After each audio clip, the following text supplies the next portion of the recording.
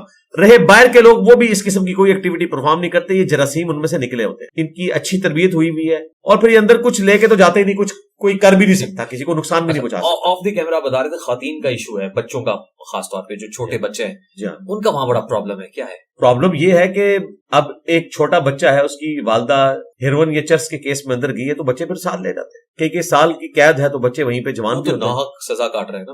ہاں نہیں, وہ اگر باہر چھوڑے گی تو کس کے پاس چھوڑے, وہ تو نہیں کہتے کہ آپ اس کو اندر رکھیں, لیکن ان کو رکھنا پڑتا. ان کے لیے کئی عورتیں ایسی ہیں جو پریگننٹ تھیں اور پھر ان کو وہیں سے ہاسپٹل لے کے گئے ہیں, ان کے بچے وہاں پیدا ہوئے ہیں اور وہ بچے بڑی عمر کے ہو چکے ہیں, ان کا گھر وہی ہے, اور یہ زیادہ تر غریب طبقہ ہے, میں آپ کو بتا رہا ہوں, جو جھونپڑیوں میں رہنے والے لوگ. باقی امیر طبقے میں بہت کم لوگ ہیں کہ جو اس لیول کے.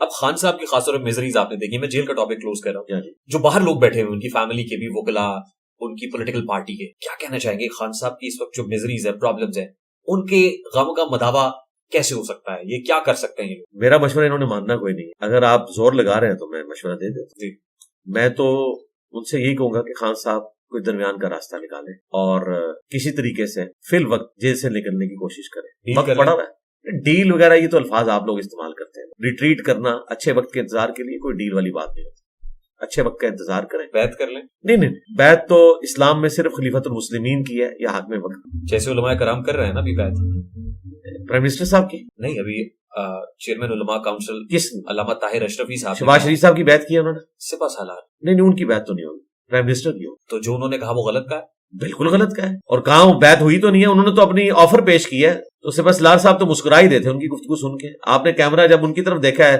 تو وہ ایسے مسکرا کے ایسے ہوئے, انہیں بھی پتہ چل گیا تھا یہ کیا کر رہے ہیں یار, اس طریقے سے گفتگو نہیں کرنی چاہیے. یعنی ایک پڑھے لکھے بندے کو زیب نہیں دیتا اس قسم کی گفتگو کرے. اور سراتن جھوٹ بول رہے تھے کہ 30 لاکھ اسٹوڈنٹ جو ہیں, وہ 30 لاکھ اسٹوڈنٹ اس کے پاس تو صرف ایک مدرسہ ہے, 30 لاکھ اسٹوڈنٹس تو ان کے پاس نہیں ہے جو مل کے پریس کانفرنس کر رہے ہیں. مفتی مینگل صاحب نے کہا یار 30 لاکھ بندے تو ہم نہیں اکٹھے کر سکتے, تو یس ایک شوشہ چھوڑ دیا. اس طرح ایک دوسرے صاحب بھی کھڑے ہوئے, انہوں نے زمین و آسمان کی کتابیں بنانا شروع کر دی. یہ لوگ کیا سمجھتے ہیں, جو سامنے بیٹھے ہوئے لوگ ہیں, خواہ وہ ہمارے فیلڈ مارشل صاحب ہوں یا اپنے پرائم منسٹر صاحب ہوں, وہ ان کی باتوں کو سیریس لے رہے ہیں, انہیں بھی پتا یہ کیا کر رہے ہیں. مجھے آپ کو پتا چل رہا ہے, تو جو لوگ اس بڑے لیول پہ بیٹھے ہیں انہیں نہیں پتا چل رہا. ویسے جو بڑے لیول پہ بیٹھا ہوا ہوتا ہے اس کو پتا چل رہا ہوتا ہے, بالکل پتا چل رہا ہوتا ہے, خوش ہو رہا ہوتا ہے. تعریف ہر بندے کو اچھی لگتی ہے, لیکن مغیب کو خوش ہوا, تعریف ہر بندے کو اچھی لگتی ہے, لیکن جو سمجھدار لوگ ہوتے ہیں وہ ان چیزوں کو صرف سن لیتے ہیں, اس رو میں بہتے نہیں ہے. تو میں نے دونوں کی تقریر سنی ہے, مجھے تو نہیں لگا کہ کہیں وہ رو میں بہ گئے ہوں. انہوں نے جو گفتگو بنتی تھی بڑی کیلکولیٹڈ گفتگو کی ہے. پرائم منسٹر نے تو بہت اچھی گفتگو کی ہے فرقہ واریت کے خلاف. میں نے تو انڈورس کیا ہے کہ اسے پیغام پاکستان میں داخل کریں, پیغام پاکستان میں تقریر کا وہ حصہ داخل کریں کہ ایک دوسرے کے پیچھے نماز پڑھنی چاہیے, ایک دوسرے کو چندہ دینا جائز ہے, ایک دوسرے کے ساتھ رشتہ کرنا جائز ہے, مسلمان جتنے بھی فرقے ہیں. بیعت جو ہوتی ہے, آپ نے کہا وزیر اعظم پاکستان کی کر رہے تھے, تو آپ کہہ رہے ہیں وزیر اعظم کی جائز ہے؟ ہو سکتی ہے بالکل, اگر کوئی حکومت میں اس طرح کی چیز داخل کی جائے تو یہ طریقہ اسلام میں یہی ہے کہ آپ نے جو حاکم وقت ہے اس کی بیعت کر دی. نہیں, لیکن کتاب و سنت کے دائرے کے اندر اسی کی ماڈرن فارم یہی ہے نا جو ہم کر رہے ہیں, کہ ہم ایک بندے کو الیکٹ کرتے ہیں, پھر وہ اپنی جو ہے وہ کابینہ بناتا ہے, اس کے اندر فیصلے کیے جاتے ہیں, یہ اسی کی ماڈرن فارم ہے. وہ تو تھرو پارلیمنٹ نہیں ہوگی, پارلیمنٹ یہ ظاہر ہے اس کو کون سلیکٹ کرتا ہے, وہ ہم نے بیعت جو یہ ہم یہ ووٹ ڈالتے ہیں یہ ہم بیعت کر رہے ہیں. اچھا, علماء کا کیا کام ہے؟ اب دیکھیں نا, ایک تو عالم ہے, انہوں نے یہ کہا کہ 30 لاکھ لوگ بیعت کرنے کو تیار ہیں. دوسری چیز یہ, تو مجھے بتائیں اس کے جواب میں پرائم منسٹر صاحب نے کہا کہ لے آؤ میں ایسے بیٹھے ہوں,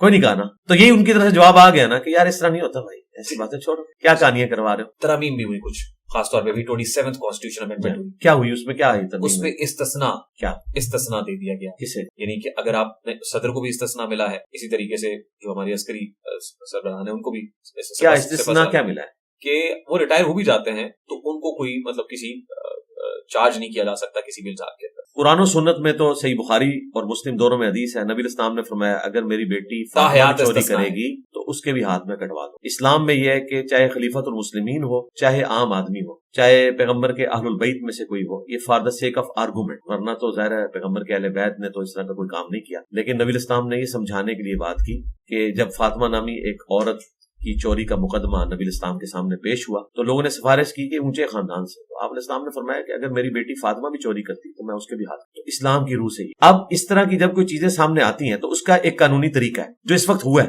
آپ کو پتا ہے راولپنڈی بینچ جو ہے لاہور ہائی کورٹ کا تشکیل دے دیا گیا ہے، 3 ججز اس میں شامل ہیں اس پرٹیکولر ایشو پہ. جی صداقت علی خان صاحب ہیں، ساتھ ان کے اور جج ہیں، کیونکہ پٹیشن تو آئی بھی ہے، وہ اس چیز کو سن رہے ہیں استثناء والے مسئلے کو کہ کیا یہ پاکستان کے آئین اور قرآن و سنت کے مطابق درست ہے یا غلط ہے. تو یہ بھی سب جوڈیسی ہے، جس طرح آپ نے میرا کیس کہا نا سب جوڈیسی ہے، تو کورٹس فیصلہ کریں گی. اگر ہائی کورٹ نے اس پہ کوئی ڈیسیژن نہ کیا یہ تو قانون بن گیا، یہ تو ترمیم کا حصہ بن گیا، کانسٹیٹیوشنل ہو گئی امینڈمنٹ. سرکار تو آئینی عدالت بھی تو بنی ہوئی ہے نا، آئینی عدالت بھی تو آپ کو لگتا ہے آئینی عدالت اس کو اسٹرائک ڈاؤن کر سرکار ہم تو جب تک کوئی چیز واقع نہیں ہو جاتی نا اس وقت تک تو ہم کو بات نہیں. مثلا میں آپ کو بتاؤں پاکستان میں ایک پولیٹیکل جماعت نے پروپیگنڈا کیا کہ قاضی فائز عیسیٰ صاحب جو ہیں یہ آئینی عدالت کے چیف جسٹس بنیں گے. سلوٹ ہے اس بندے کو. کبھی آپ کو میڈیا میں نظر آیا وہ دوسرا بندہ جو جا کے ہاسپٹل چیک کرتا تھا بابا ڈیم ثاقب نثار صاحب، وہ ہر جگہ نظر آ رہا ہے آپ کو. فائز عیسیٰ صاحب کو آپ نے کہیں دیکھا ہے؟ تو سارا جھوٹا پروپیگنڈا تھا. جب تک کوئی چیز ہو نہ جائے آپ فائز عیسیٰ صاحب کے کچھ فیصلوں سے اختلاف کر سکتے ہیں، لیکن جو ان پہ یہ جھوٹے الزامات لگائے گئے تھے تو وہ کوئی ایک بھی چیز ثابت نہیں ہوئی ہے. انہوں نے تو کچھ نہیں کیا، سکون کی زندگی گزار رہے ہیں وہ.